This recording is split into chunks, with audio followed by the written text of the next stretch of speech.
안녕하세요. 저는 60대 여자입니다. 저는 남편이 군대에서 제대하자마자 결혼했어요.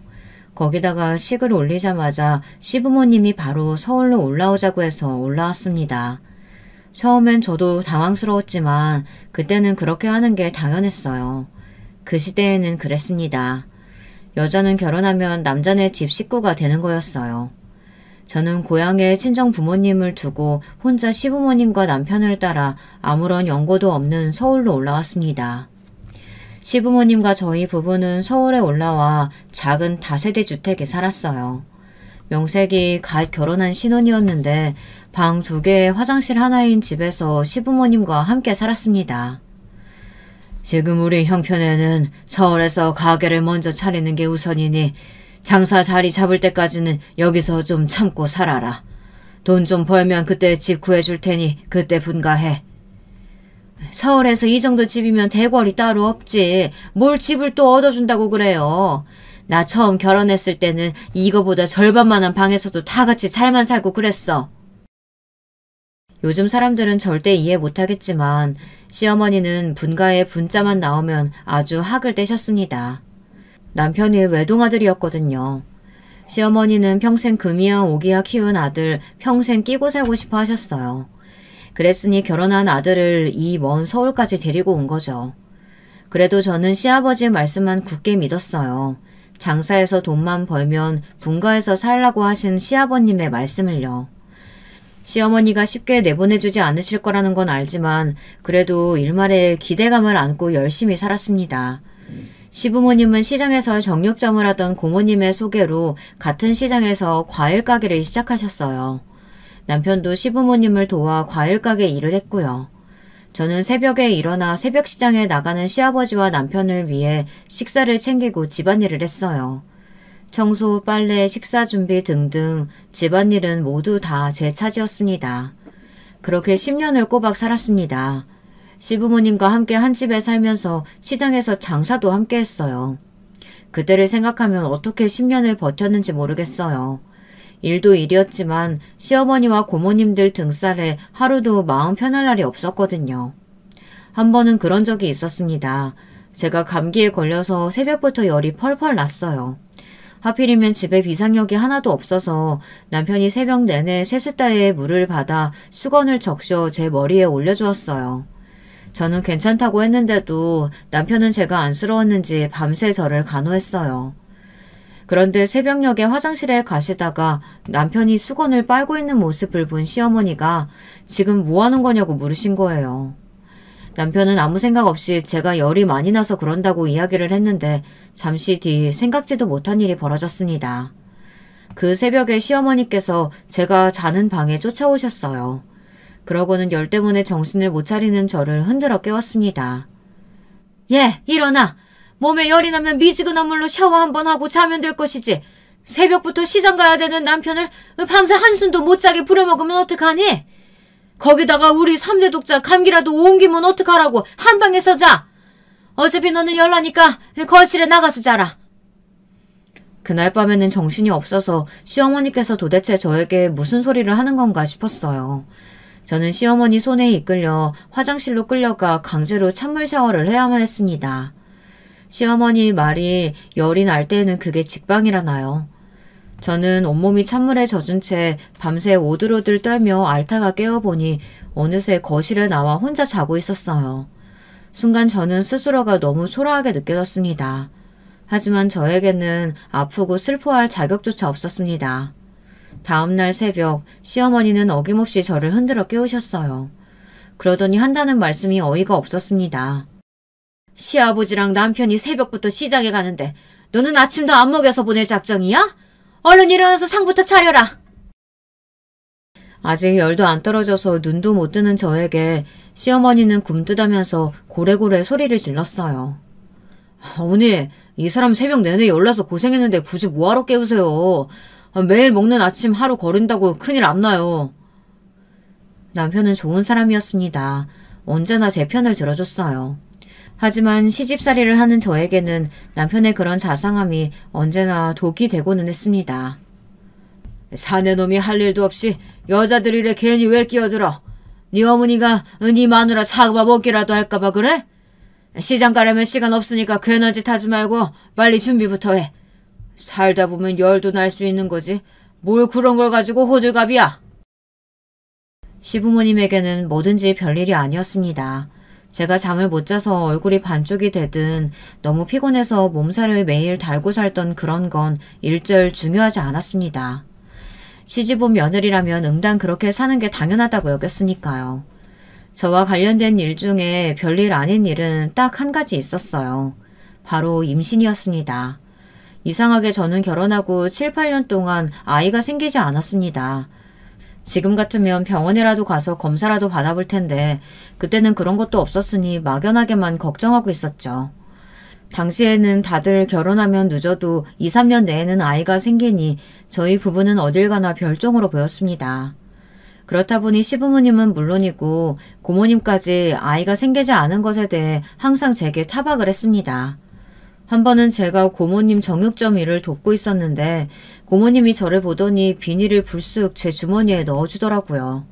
그러더니 하는 말이 어렵게 구한 거니 깨끗하게 쓰라고 했습니다. 저는 도대체 또 뭐길래 저러나 싶어 주머니에 들어있는 비닐을 바로 확인했습니다. 이상한 거면 바로 버리려고요. 그런데 비닐 안에는 커다란 여자 팬티가 들어있었어요. 저는 놀라서 이게 뭐냐고 물었습니다. 놀라긴 뭘 그렇게 놀라. 이거 우리 동네에 아들만 줄줄이 셋 낳은 여자 팬티야. 이거 입고 남편이랑 자면 무조건 애 생긴다니까.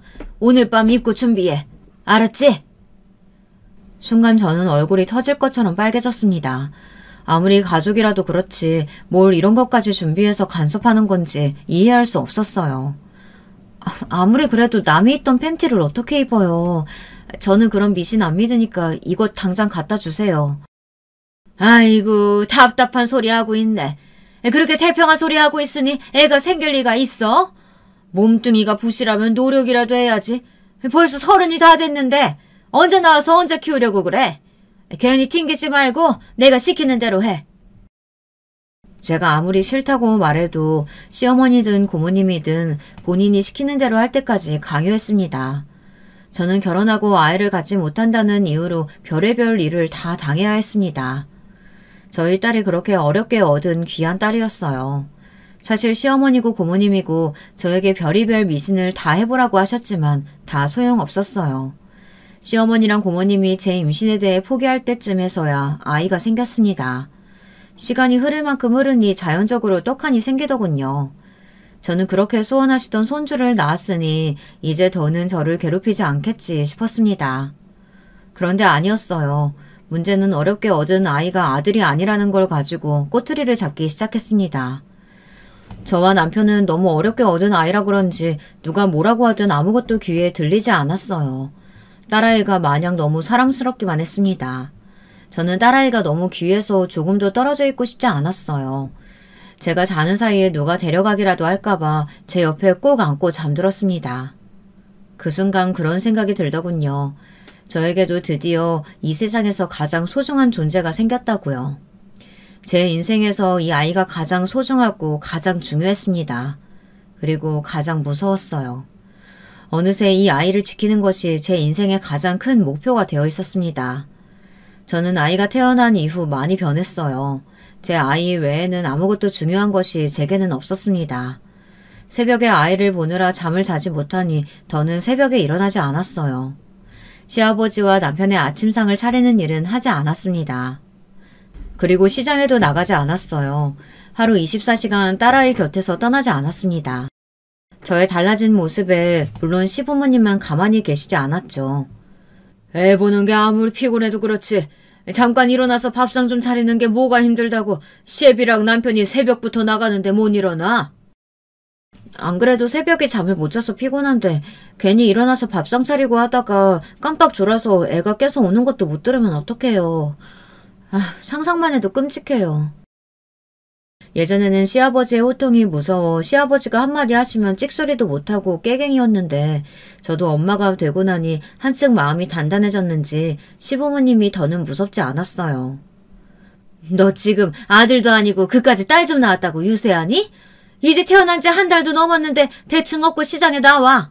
일도 바쁜데 언제까지 집에서 놀고만 있을 거야? 저만 보면 마음에 안 들어서 시아버지고 시어머니고 난리였지만 저는 굴하지 않았습니다. 어머님 아버님이 뭐라고 하시든 우리 딸내미 말하고 뛰어다닐 때까지 제가 계속 옆에 있어줄 거예요. 그러려면 저도 잘 자고 잘 먹고 잘 쉬어야 해요. 그러니까 당분간 어머님 아버님 일은 알아서들 하세요. 저도 제 새끼 키우느라 바쁘니까요. 뭐야? 남들 다 키우는 애 꼴랑 하나 키우면서 너 지금 어디서 건방이냐? 당장 내일 새벽부터 일어나서 그대로 아침상 차려. 주제를 몰라도 분수가 있지. 시아버지는 더는 봐줄 수 없다며 제게 손가락질까지 하며 화를 냈습니다. 그러면서 내일부터 당장 원래 하던 대로 새벽에 일어나 밥상도 차리고 시장에도 나오라네요. 저는 이대로 물러설 수 없었습니다. 애가 100일 지날 때까지만이라도 좀 이해해달라고 말할 참이었어요. 그런데 그때였어요. 보다 못한 남편이 나와 나서더군요. 아버지 어머니 제발 그만 좀 하세요. 저도 웬만하면 부모님이 하시는 대로 따르려고 했는데요. 더는 못 참겠어요. 이러다 애 엄마 잡겠어요. 저도 이제 할 만큼 했으니까 이 집에서 나가 살래요. 우리 지영이 데리고 분가하겠습니다. 저에게 다정하고 자상한 남편이었지만 남편은 효자예요. 부모님이 저에게 모진 소리를 하고 고모님이 저를 괴롭혀도 항상 제 편을 들어주기는 했지만 한 번도 시부모님의 뜻을 거른 적이 없었습니다. 그런 사람이 시부모님 앞에서 분가 선언을 해버렸어요. 저는 남편이 그냥 하는 소리인 줄 알았어요. 현실적으로 분가를 할 수 있는 상황이 아니었으니까요. 그런데 남편은 남자 중에 남자였습니다. 본인이 뱉은 말은 지켰어요. 저와 남편 그리고 딸아이는 셋이 시댁을 나와 분가를 했습니다. 남편이 지난 10년 동안 모은 돈으로 경기도에 작은 집을 구했어요. 남편은 어떻게든 서울에 살게 해주고 싶어 했지만 사정이 녹록지 않았습니다. 저는 서울이 아니라도 상관없었어요. 우리 세 식구가 다리 쭉 뻗고 살 수 있는 방 한 칸이 생겼다는 것만으로도 너무 기뻤으니까요. 남편은 배운 게 도둑질이라고 근처 시장에서 과일 장사를 시작했습니다. 저희가 분가한 이후 시부모님은 몇 년 동안 저희를 괘씸하게 생각하셨지만 그래도 시간이 흐르니 자연스레 풀어졌어요. 어쩌겠어요. 저희 시부모님께서는 자식도 아들 하나고 손주도 제가 낳은 딸 하나뿐인걸요. 아이러니하게도 나중에는 시부모님께서 저희 딸이라면 아주 죽고 못 사셨습니다. 시부모님 두 분 다 돌아가실 때까지도 제 딸 결혼하는 모습을 못 보고 죽는 게 한이라고 하실 정도였죠. 제가 한 가지 자부할 수 있는 건 딸아이 하나만큼은 훌륭하게 잘 키웠다는 겁니다. 남편과 제가 사랑을 듬뿍 주고 키운 덕분인지 애가 항상 밝고 속 한번 썩이는 일이 없었어요. 공부도 잘하고 교우관계도 좋아서 학창시절 내내 반장, 부반장을 도맡아 했답니다. 대학도 본인이 희망하던 교대에 떡하니 붙었어요. 부족한 저희 형편에 풍족하게 키우지는 못했지만 그래도 화목한 가정에서 키우려고 부단히도 노력했습니다. 아이도 그런 부모의 마음을 알아주는 것 같았어요. 딸아이도 열심히 공부하고 있고 남편과 저도 가게를 열심히 운영하고 있으니 앞으로는 큰 걱정 없이 지금처럼만 살면 되지 이런 마음으로 살았습니다. 그런데 삶이라는 게 그렇게 쉬운 게 아니더군요. 돈이야 평생 열심히 벌면 되는 거지 했는데 그게 아니었습니다. 나이가 들면 들수록 돈 없으면 삶이 초라해지는 거였어요. 딸아이가 임용고시에 2번 떨어졌습니다. 어려운 시험이니 몇 번 더 하면 당연히 붙을 거라고 생각했어요. 딸아이가 지금까지 공부해서 안 된 건 하나도 없었으니까요. 그런데 2번째 떨어졌을 때는 딸아이가 어딘가 달라 보이더군요. 전보다 훨씬 더 의욕도 없고 자포자기한 것 같았어요. 그런 딸을 보면서 제가 해줄 수 있는 건 응원밖에 없었습니다. 할 수 있다. 이제 고작 2번 떨어진 건데 낙심하지 말고 다시 해보자 라고요. 제 말에 딸은 힘없이 희미하게 웃었어요. 그러고는 이내 해보겠다고 걱정하지 말라고 했죠. 그런데 그날 저녁 잠깐 편의점에 다녀온다고 나간 딸이 들어오질 않더라고요. 저는 걱정이 돼서 딸을 찾아 나섰습니다. 딸은 집 앞 편의점에서 동네 친구랑 앉아 맥주 한 캔을 먹고 있더군요. 그 모습을 보는데 짠했습니다. 제 앞에서야 괜찮다고 다시 도전할 거라고 했지만 자기 속은 얼마나 아프겠어요. 그래도 친구에게라도 하소연하고 풀면 다행이다 싶어 모르는 척 돌아오려고 했습니다. 그런데 돌아서려던 그때 생각하지도 못한 이야기를 듣게 됐어요. 딸과 딸의 친구와의 대화가 제 마음을 아프게 했습니다. 이래서 돈 없는 집 애들은 시험 보겠다고 나대는 거 아니라니까. 학교에서 계약직으로 일하면서 퇴근하고 와서 새벽까지 공부하는 거 진짜 사람이 할 짓이 아니야. 거기다가 이제 좀 있으면 재계약 시즌인데 계약 안 되면 어떡하냐. 그거라도 못 빼면 학원비도 못 내는데. 그러니까 학교에서 괜히 계약직으로 뭉개고 있는 것보다 1년 바짝 나 죽었다 생각하고 공부에만 올인하는 게 낫다니까. 내가 그런 형편이 되냐? 아직 학자금 대출도 남았는데 시험 합격할 때까지 생활비 달라고 부모님한테 어떻게 말해. 너는 내 상황 절대 이해 못한다. 네가 가난하게 살아봤냐? 으이그, 네가 너무 착해서 그런 거야. 너 하나밖에 없는 귀한 외동딸인데 부모님한테 말만 하면 가게 팔아서라도 해주실걸? 가게 팔면 우리 부모님은 뭐 먹고 사냐? 그렇게 되면 어차피 내가 또 책임져야 돼. 처음 듣는 말이었습니다. 딸이 저런 생각을 하고 있는지는 정말 몰랐어요. 사실 교대에 합격했을 때도 학교가 멀어서 주변에 하숙집이라도 얻어줘야 하나 걱정했었습니다. 그때도 생각해보면 우리 집도 전세 사는데 자기 하숙집을 어떻게 구해주냐고 딸이 걱정했던 것 같아요. 결국은 딸아이가 혼자 살 자신이 없다고 해서 흐지부지되고 집에서 왕복 3시간씩 걸려가며 등하교를 했죠. 거기다가 대학에 다니는 동안 등록금을 빠듯하게 냈어요. 4학년 마지막 학기에는 시아버지께서 큰 수술을 하시는 바람에 돈이 부족해 학자금 대출까지 받았고요. 임용고 씨도 마찬가지예요. 남들도 다 학교에서 계약직으로 일하면서 준비한다길래 그런 줄 알았어요. 그런데 그게 다 집안 형편을 걱정해서 딸아이가 그랬던 거예요. 부모에게 부담 주고 싶지 않아서요. 순간 지난날 있었던 일들이 휘몰아치듯 머릿속에 떠오르는데 마음이 무너지는 것 같더군요. 저 나름대로는 하나뿐인 딸 아무 걱정 없이 행복하게 키웠다고 생각했는데 제 착각이었습니다. 해준 것도 없이 애한테 부담만 짊어지게 했어요. 얼마 뒤 저는 남편과 상의 끝에 딸아이를 불러 이야기를 했습니다. 엄마가 생각을 좀 해봤는데 네가 아무리 경력 쌓겠다고 학교에 나가서 일하면서 공부할 수 있다고 했지만 그건 아닌 것 같아. 임용고시가 보통 힘든 시험이 아닌데 그냥 일 그만두고 1년 바짝 공부에만 매진해보자. 생활비는 우리가 다 도와줄게. 남편에게도 딸이 친구에게 털어놓았던 이야기를 했어요. 그러자 남편이 단번에 안 되겠다고 대출을 받아서라도 공부에 매진할 수 있게 해주자고 하더라고요. 그런데 그 순간 딸아이는 생각지도 못한 이야기를 했습니다. 말씀은 감사한데요. 저 임용고시는 그냥 포기하려고요. 학교에서는 이번 학기까지만 일하고 다음 학기엔 학원 강사로 나갈 거예요. 아는 선배가 자리 알아봐준다고 했어요. 저와 남편은 순간 말문이 턱하고 막혔습니다. 딸아이가 혼자 또 말도 못하고 끙끙 앓다가 본인 나름의 최선의 선택을 한 것 같았죠. 저는 너무 서운해서 참을 수가 없었습니다. 그런 중요한 문제를 엄마 아빠랑 상의도 안 하고 네 마음대로 정하면 어떡해. 너 초등학교 선생님이 평생 꿈이었잖아. 시험 좀 떨어졌다고 그렇게 바로 포기하는 거야? 엄마 아빠가 다 도와줄 테니까 한 번만 더 해봐. 엄마, 나 이미 마음 정했어. 꿈이야 말 그대로 꿈인 거지. 그리고 엄마 아빠가 그렇게까지 도와줬는데 나 또 떨어지면 더 힘들어질 것 같아. 그냥 새로운 기회 생겼을 때 열심히 해볼 거야. 학원 강사 보수도 좋고 대우도 좋아. 그쪽으로 가볼래. 딸은 이미 마음을 정했다며 딱 잘라 말했습니다.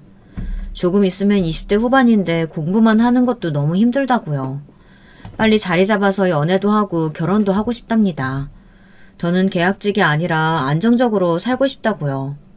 아무래도 딸이 시험도 떨어지고 재계약도 되지 않아 감정적으로 힘들었던 것 같아요.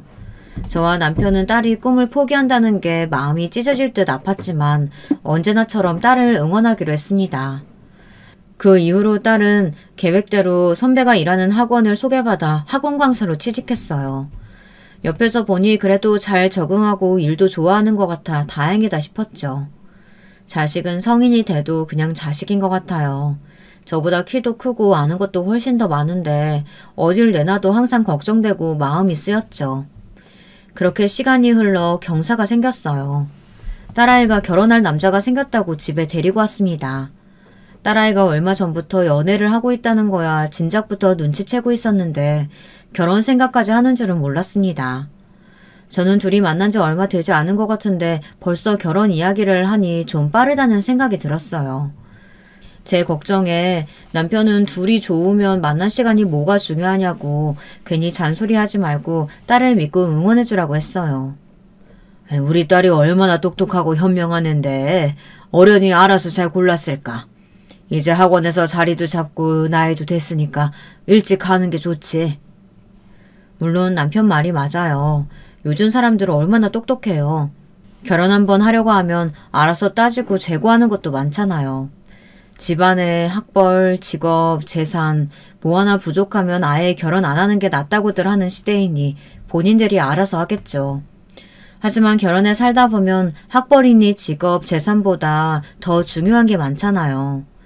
제가 남편과 결혼하고 나서 지금까지 잘 살기만 한 건 아니지만 남편하고 살면서 한 가지 배운 게 있습니다. 결혼이라는 건 다른 걸 다 떠나서 배우자가 가장 중요하다는 걸요.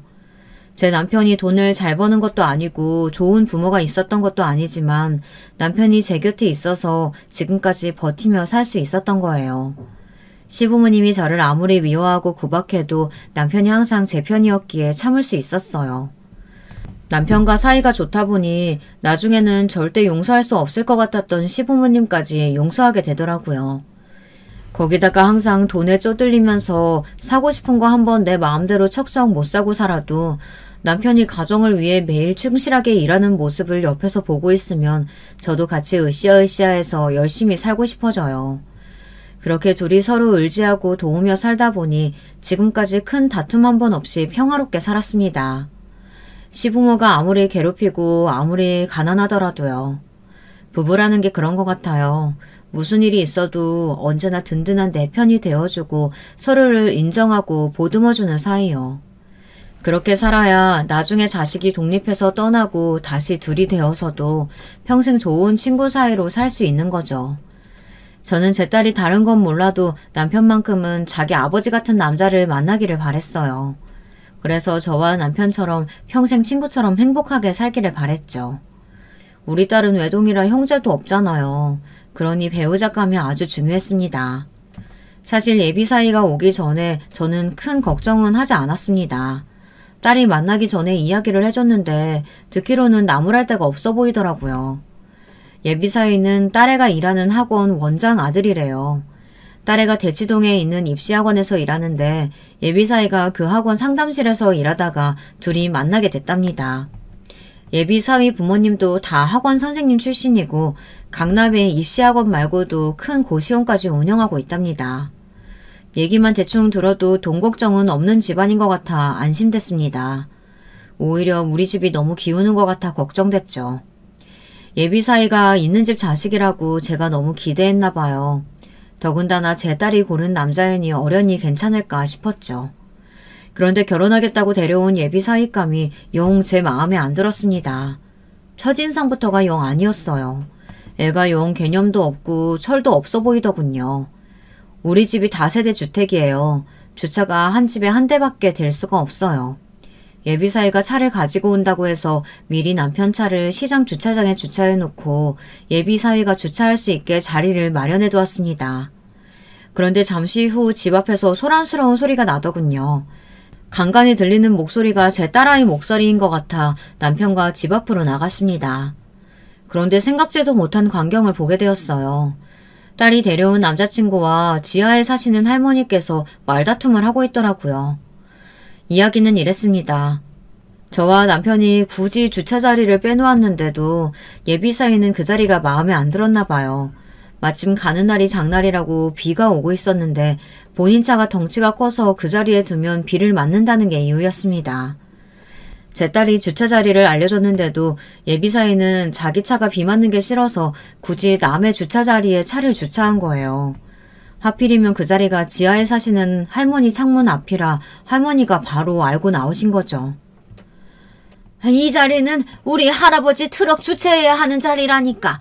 젊은 사람이 왜 이렇게 고집을 피워? 아파트도 아니고 이런 주택에 자기 자리가 어딨어요. 비어있으면 바로 되는 거지. 그리고 지하 사시는 것 같은데 제일 싼 집 사시면서 제일 좋은 주차 자리에 주차하는 거 너무 염치 없는 짓 아니에요? 뭐야? 젊은 사람이 말을 이렇게 싸가지 없이 안 해. 당신 누구야? 몇 호에 사는데 이렇게 막무가내로 굴어? 내가 이 건물에 10년이나 살았어. 이게 다 이미 정해진 규칙인데 아무것도 모르는 사람이 왜 참견이야? 아이고, 그 연세에 지하에만 10년 사신 게 자랑은 아닌 것 같은데요. 남편과 저는 도저히 들어줄 수 없어 나서야겠다 싶었습니다. 그런데 그때 딸아이가 급하게 차에서 나와 할머니에게 사과를 하더군요. 자기야, 그만해. 할머니 죄송해요. 차가 커서 그런 거니까 딱 2시간만 주차하고 바로 뺄게요. 아이고, 내가 살다 어린 놈한테 무시를 다 당하고 우리 할아버지 6시면 땡 하고 들어오니까 그때까지 무조건 차 빼. 그제야 정리하고 들어오려던 딸과 예비 사이가 저와 남편을 보고 놀라 눈이 동그래지더군요. 저는 예비 사위의 첫인상부터 이미 마음에 들지 않아 미간을 구긴 채 먼저 집으로 들어와 버렸습니다. 사실 마음 같아서는 그 자리에서 돌려보내고 싶었어요. 더 이야기해 볼 것도 없이 이미 인성이 덜 되느라는 걸 확인해 버렸으니까요. 아직 식을 올린 건 아니어도 제 딸이랑 결혼하겠다고 인사리를 드리러 온 애가 예비 처가가 될 수 있는 집 앞에 주차하면서 이웃 할머니에게 저 정도로 몰상식하게 군다는 게 도무지 이해가 되질 않았어요. 부모님이 학원을 계속했으면 명색이 교육자 집안인 건데 자식 교육을 어떻게 저런 식으로 시켰을까 싶었죠. 제가 기분이 상한 걸 눈치챈 남편은 집에 들어오자마자 조금 전 있었던 일에 대해 먼저 이야기를 꺼냈어요. 이 동네가 워낙 주차가 협소해서 집마다 정한 규칙이 있어. 자네가 주차한 자리는 10년 동안 지하 할아버지가 주차하던 자리니까 약속대로 2시간 있다 빼서 원래 자리에다 주차하게. 남편은 평소 성격처럼 성인군자처럼 이야기했습니다. 남편이 만약 먼저 말하지 않았다면 저도 모르게 버럭 한마디 했을지도 몰라요. 그래도 남편이 먼저 말을 꺼내준 덕분에 저도 감정을 좀 추스를 수 있었습니다. 주차 자리가 아예 없는 것도 아닌데 그냥 정해진 자리에 주차하면 되지. 굳이 어른이랑 말싸움할 필요가 뭐 있어. 앞으로 계속 보게 될지도 모르는 사이인데. 저는 그래도 준비한 음식이 있으니 상을 준비하며 예비사위에게 차분하게 상황을 설명했습니다. 다음부터는 절대 그러지 말라는 식으로요. 어머님 아버님께 이쁘게 보이고 싶어서 어제 세차했는데 비 맞으면 너무 아깝잖아요. 그리고 두 분은 왜 이런 집에서 사세요? 건물도 너무 오래되고 주차도 불편한데. 이 동네도 조금 더 알아보면 여기보다 넓고 살기 편한 데 많아요. 제가 집 좀 알아봐 드릴까요? 순간 정적이 흘렀습니다. 아무리 철없이 컸다고 해도 그렇지 30이 넘은 성인 남자가 저렇게 생각 없이 아무 말이나 하는 게 맞나 싶더군요. 우리 형편이 이 집이 맞아. 형편이 좋았으면 이거보다 더 넓고 좋은 집에 살았겠지. 자네가 사는 집이랑 차이가 많이 나서 좀 놀랐나? 이럴 때 보면 남편이 참 대단해 보여요. 저는 당장 기분이 나빠서 얼굴이 뜨거울 정도로 빨개졌는데 전혀 당황하지 않고 어른스럽게 대처했죠. 아빠, 준혁 씨가 우리 집 좁다고 얘기하는 거 아니에요. 이 사람이 워낙 세상 물정을 잘 몰라서 집값이니 시세니 잘 몰라서 그냥 하는 소리예요. 아무리 몰라도 그렇지. 남의 집에 와서 이사를 하라 마라. 사람이 좀 철이 없네. 남자가 30이 넘었으면 눈치가 좀 있어야지. 저는 순간 제 딸에게도 화가 났습니다. 도대체 저런 남자 어디를 보고 결혼까지 하겠다는 건지 도무지 이해가 되질 않았어요. 저는 딸아이가 데려온 남자친구가 너무 마음에 안 들어서 밥을 먹는 내내 얼굴에 티가 났습니다. 사실 결혼시킬 생각도 없었어요. 아무리 돈이 많고 조건이 좋아도 저런 놈은 트럭으로 준대도 싫었으니까요. 제 마음을 모를 리 없는 딸이 서둘러 남자친구를 집에 보냈습니다. 그날 저녁 저는 처음으로 딸아이와 대판 싸웠습니다. 저는 너무 황당하고 기가 막혀 죽겠는데 딸은 그 개념 없는 놈이랑 죽어도 결혼을 하겠대요. 저는 제 딸이 언제 이렇게 답답한 애가 됐나 싶어 속이 터질 것만 같았습니다. 저는 딸에게 결혼은 안 된다고 딱 잘라 말했어요. 그러자 딸아이가 노발대발 난리를 치더군요. 엄마가 몰라서 그러는데 돈 있는 집에서 마음 편하게 자란 애들은 다 저래. 남 눈치 볼 필요가 없는데 뭐하러 다 참고 속으로 삭히면서 살아. 난 준영 씨처럼 하고 싶은 말 다 하면서 사는 거 부럽더라. 뭐? 너는 그럼 아까 준영인지 뭔지 하는 그놈이 그 한 행동이 다 잘했다는 거야? 지하에 사는 할머니한테 막말하고 이런 오래된 집에 사는 부모 무시하는데도? 무시라고 생각하는 것 자체가 자격지심이야. 그 사람은 여기보다 좋은 집 구해주겠다고 호의를 보인 건데 엄마가 괜히 자존심 상해서 버럭한 거잖아. 딸의 말에 놀란 저는 말문이 막혀버렸습니다. 딸이 대치동에서 학원 강사로 일하면서 생각이 많이 달라졌다는 건 알고 있었어요. 저한테도 착하고 정직하게만 사는 게 옳은 방법은 아니라는 말도 한 적이 있거든요. 아무리 돈이 좋아도 그렇지 하나뿐인 우리 딸을 그런 놈에게 시집 보내기엔 너무 아까웠어요. 그래서 저는 딸아이의 손을 붙잡고 부탁했습니다. 제발 다시 한번 생각해 보라고요. 지금이야 만난 지 얼마 안 돼요. 콩깍지가 씌어서 모르겠지만 저렇게 개념 없는 애랑 살기엔 제 딸이 너무 아깝다고 이야기했어요. 그런데 그때였어요. 딸아이가 제 말에 콧방귀를 뀌더군요. 제가 뭘 모른다는 듯이요. 저는 딸의 행동에 너무 놀라 눈이 휘둥그레졌어요. 엄마야말로 정말 세상 물정 모른다. 우리가 뭐가 있다고 내가 아까워.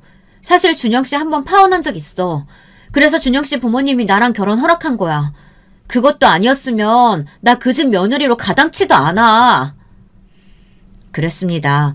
예비사위가 딸아이를 만나기 전에 파혼을 당했다네요. 결혼식 당일 신부가 결혼식장에 안 나타나서요. 그런 전적이 있다 보니 제 딸아이와의 결혼을 서둘렀던 것 같아요. 준혁씨 사는 집 청담동 펜트하우스야. 나 결혼하면 거기서 같이 산대. 그리고 학원일 그만두고 편하게 살림만 하고 살면 돼. 엄마, 나 이제 지쳤어. 돈 걱정하면서 사는 거 지긋지긋해. 그러니까 제발 나 좀 결혼하게 해줘.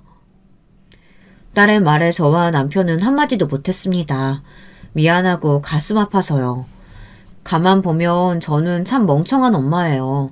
제가 배 아파 낳은 딸인데도 아무것도 몰랐어요. 제가 옳다고 생각하는 게 맞는 줄 알고 딸에게도 은연중에 저처럼 살라고 강요했습니다. 제 딸이 뭘 원하는지 어떻게 살고 싶어 하는지 아무것도 모르면서 말이죠. 그날 이후 저는 달라졌습니다.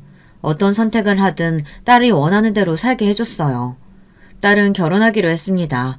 결혼 준비하는 동안도 참견하고 싶은 일이 수도 없이 많았지만 저는 일절 신경 쓰지 않았습니다. 딸아이가 행복해지기만을 바랬어요. 딸아이는 우리나라에서 제일 비싼 호텔에서 제일 비싼 드레스를 입고 결혼했습니다. 식장에 온 사람들은 모두 다 저에게 성공했다고 딸이 부잣집에 시집갔으니 이제 걱정 없겠다고들 했어요. 저는 그제야 딸이 원하던 삶이 이런 거였구나 싶었습니다.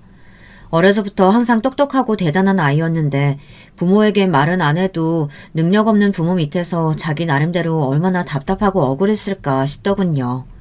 누리고 싶은 것도 많고 하고 싶은 것도 많았을 텐데 말이죠.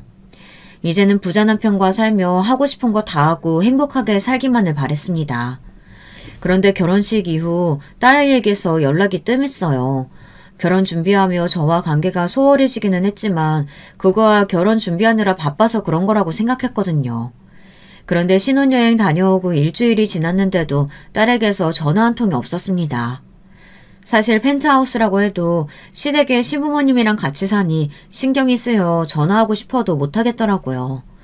저는 아무래도 전화가 없어서 걱정돼 딸아이에게 먼저 전화를 했습니다. 우리 딸 어떻게 결혼식하고 한 번을 얼굴을 못 봤네? 엄마 다음 주에 서울 가는데 잠깐 볼 수 있을까? 어디 아픈 건 아닌가 마음이 쓰였는데 그래도 딸 목소리를 들으니 기분이 좋더군요. 마침 제가 다음 주에 서울 갈 일이 있어 얼굴이라도 볼 수 있나 물었습니다. 서울은 갑자기 왜 오는데?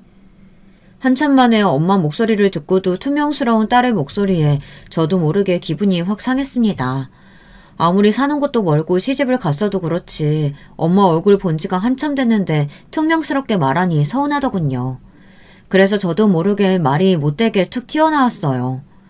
서울에 가긴 왜 가? 너 엄마 혈압 때문에 한 번씩 서울 병원 가는 거 잊어먹었어? 다음 주 예약이라고 했잖아. 딸이 걱정할까봐 병원 다니는 건 말 안 하려고 했는데 저도 모르게 괜히 심술이 나서 언성을 높이고 말았습니다. 그런데 그때였어요. 저를 꼭 닮은 제 딸도 제 말에 욱했는지 덩달아 화를 내더군요.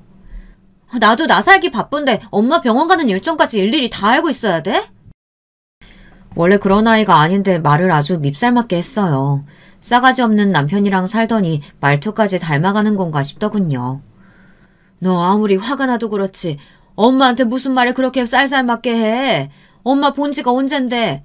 너 엄마 보고 싶지도 않아? 엄마야말로 나한테 말 좀 그렇게 하지 마. 얼굴은 못 봐도 꼬박꼬박 용돈 보내드리고 엄마 병원비도 내 카드값에서 나가는데 여기서 더 얼마나 신경을 쓰라고 이러는 건데. 엄마는 나 어떻게 사는지 한번 궁금해한 적이나 있어? 그냥 나는 항상 다 괜찮고 잘 사는지 알잖아. 나도 살기 힘드니까 엄마 일은 좀 엄마가 알아서 하세요. 순간 기가 막혀서 어안이 벙벙했습니다. 딸아이가 갑자기 돈 이야기를 하면서 생색을 냈어요. 저 딸아이에게 돈 달라고 한 적 한 번도 없습니다. 결혼 전에 사이가 혼자 와서 웬 카드를 한 장 주고 용돈도 주고 갔어요. 결혼식 때 보는 눈도 많으니 제 한복이랑 남편 양복 좋은 거로 좀 사라고요. 그러고는 제가 원하면 아파트도 하나 구해주겠다고 했습니다. 사위 말이 명색이 처가인데 이런 오래된 집에 사는 게 마음이 쓰인다네요. 저는 단번에 거절했어요.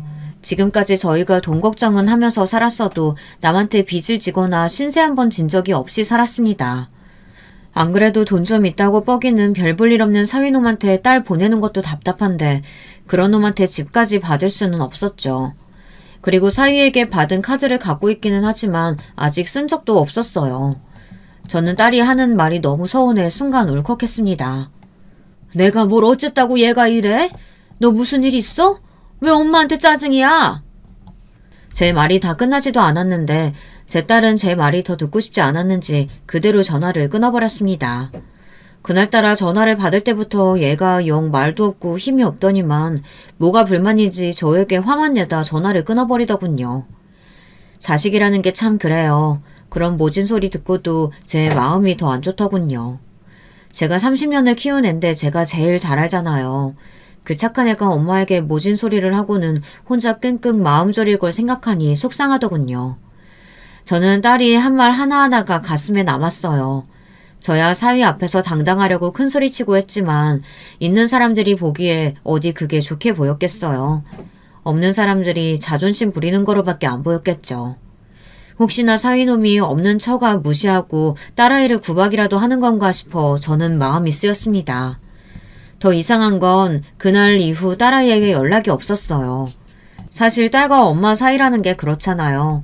매일 서로에게 상처 주는 말을 하면서 싸워도 금방 다시 아무 일도 없었던 것처럼 굴잖아요. 저와 딸도 항상 그랬기 때문에 며칠 있으면 딸에게 먼저 엄마 하면서 연락이 올 줄 알았어요. 그런데 통 연락이 없었습니다. 처음에 며칠은 딸에게 서운하다가 이내 화가 났어요. 얘가 부잣집에 시집 가더니 아무것도 없이 사는 엄마는 이제 창피하고 필요 없는 건가 싶더군요. 엄마가 몸이 성치 않아 매일 병원에 왔다 갔다 하는 거 뻔히 알면서도 어쩜 이렇게 연락이 없나 싶었죠. 저는 참다 제가 먼저 전화를 했어요. 세상에 자식 이기는 부모가 어디 있겠어요. 그런데 딸은 전화를 받지 않았습니다. 한두 번은 바쁜가 보다 하고 넘어갔는데 제가 서울에 갔을 때도 계속 전화를 했는데 받질 않더라고요. 아무리 저에게 화가 났어도 그럴 애가 아니에요.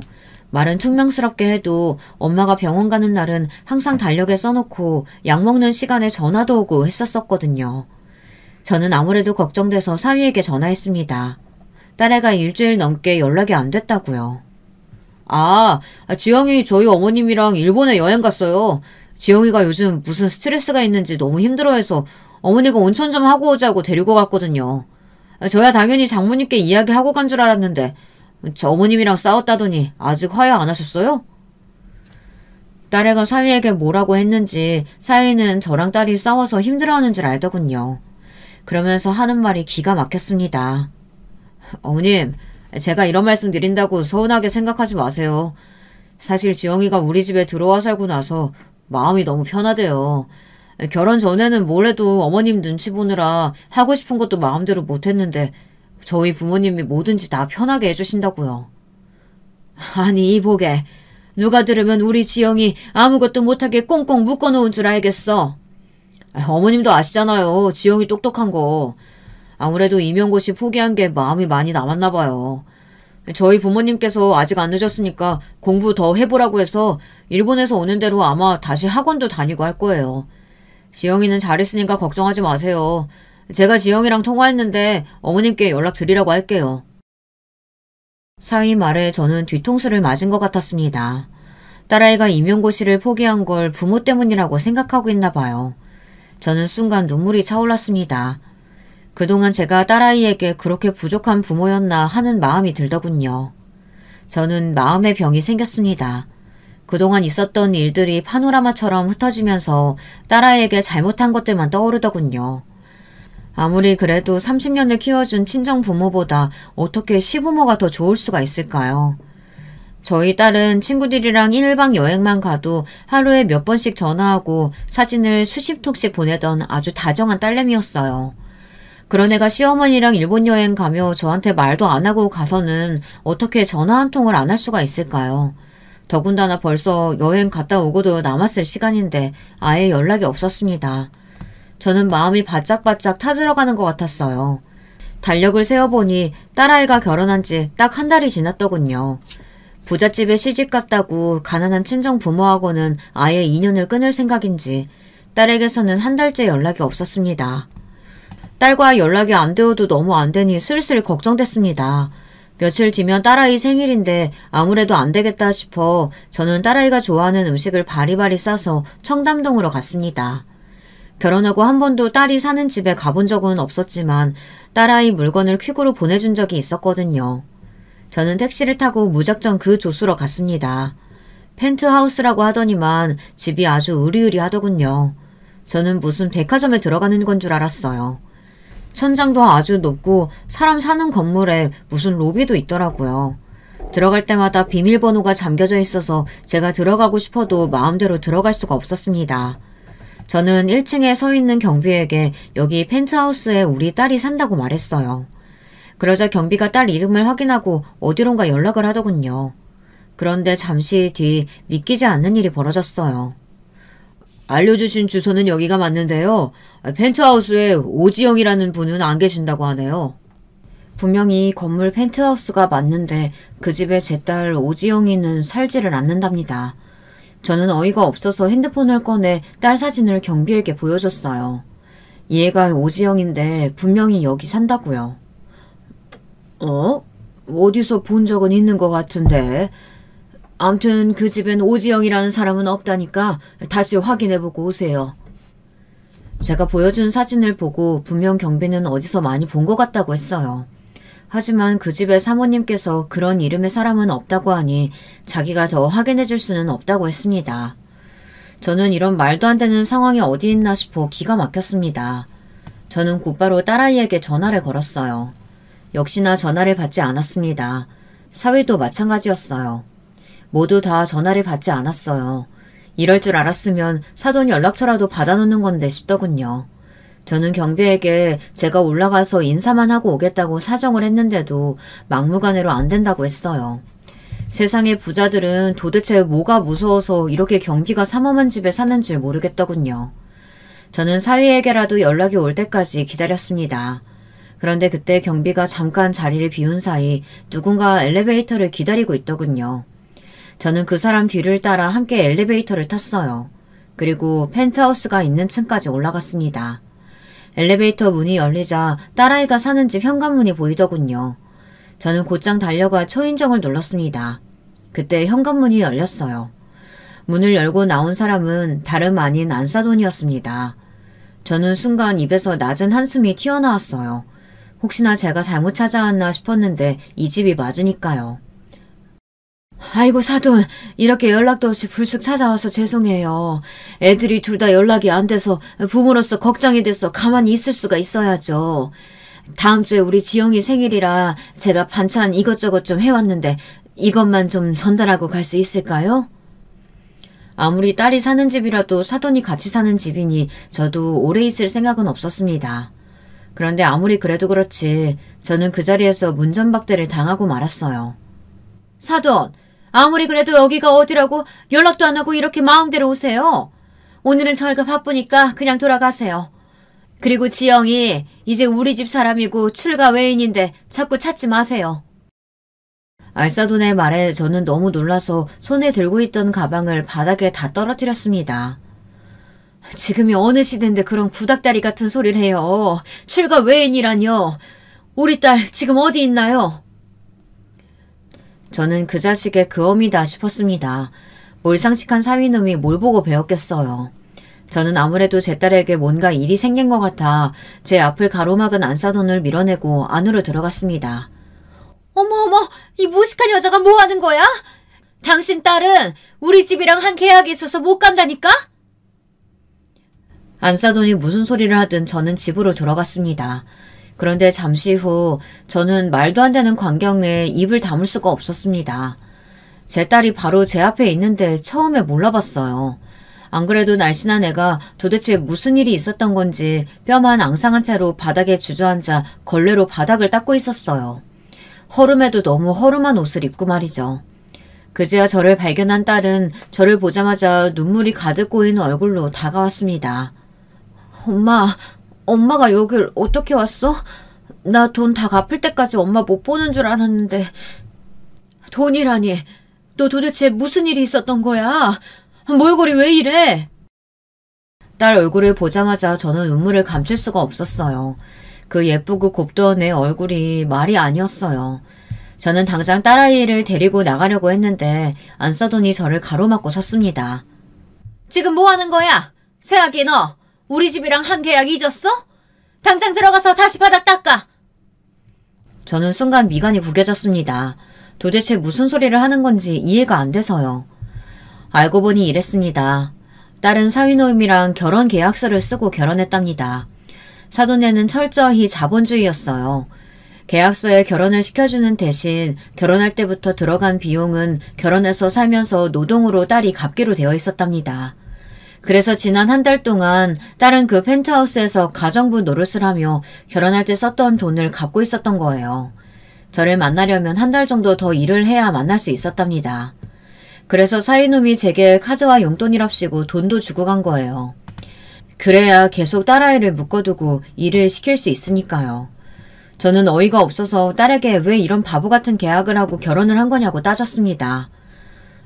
그렇게 해서라도 이런 집에서 떵떵거리면서 살아보고 싶었어. 엄마 아빠 호강도 시켜주고. 제가 호떡도기를 낳아 키웠습니다.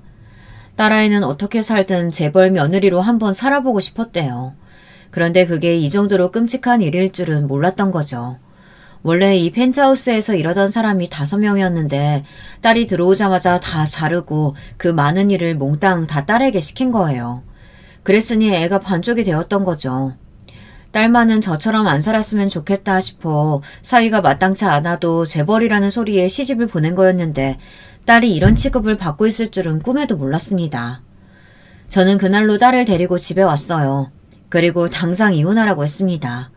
하지만 딸은 제 말에 그럴 수 없다고 다시 돌아가야 한다고 했어요. 계약서에 이혼할 경우 위자료로 10억을 내야 한다고 했답니다. 정말이지 어쩌다 저희에게 이런 일이 생겼는지 모르겠어요. 똑똑하고 잘난 딸이라 생각했는데 이 정도로 철이 없는 줄은 몰랐습니다. 제가 사연을 보낸 이유가 바로 이거예요.